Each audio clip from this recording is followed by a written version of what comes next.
আবরণ দল তাদেরকে কথা এবং যেতে সাহায্য করছে। আবরণ দলের খাবারে সকল দল প্রত্যাহার দেওয়ার সহযোগিতা করছে।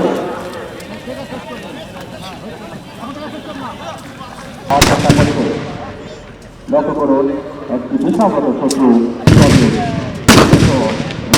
গুলিতে মাটিতে লুটে পড়ল।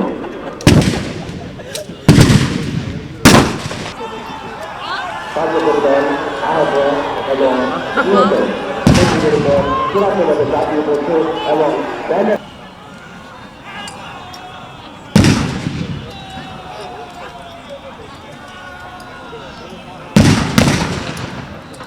সম্মানিত শুধু লক্ষ্যবস্তু এলাকায় শত্রু প্রহরী এবং হিংসাগ্রস্ত এলাকায় ম্যানের চার্জের মাধ্যমে সমূল ধ্বংস করা হয়েছে এবং এই কমান্ডারের নির্দেশে ফটক করার নির্দেশ প্রদান করা হয়েছে।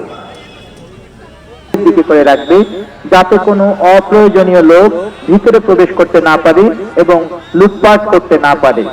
কোড নিরাপদ স্থানে সংরক্ষণ করা, আগুনে আটক পড়া লোকজনদেরকে উদ্ধার করা এবং আহত লোকদিগকে প্রাথমিক চিকিৎসা প্রদান করা। আপনারা দেখতে পাচ্ছেন এই উদ্ধারকারী দল স্ট্রিচারটি টেন্টের ভিতরে তাদেরকে প্রাথমিক চিকিৎসা দেবার চেষ্টা করছে। একের পর এক তারা আসছে এবং সরকারি সকল সম্পদ সরঞ্জামাদি আহত ব্যক্তিকে তারা দৌড়ে নিয়ে দ্রুত সময়ের মধ্যে নিরাপদে। সম্মানিত সুধী, কিছুক্ষণের মধ্যে শুরু হতে যাচ্ছে আমাদের ক্ষুদ্রাভিযানের মহড়া হানা। সবাইকে আমন্ত্রণ জানাচ্ছি।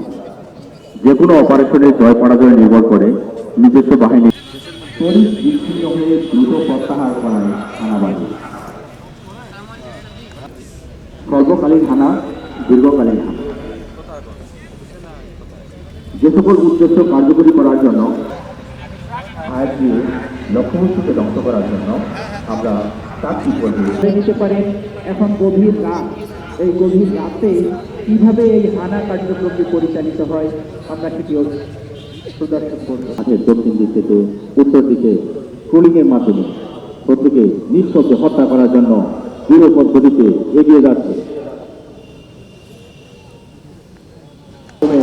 শত্রু লক্ষ্যবস্তুর উপর আক্রমণ করছে।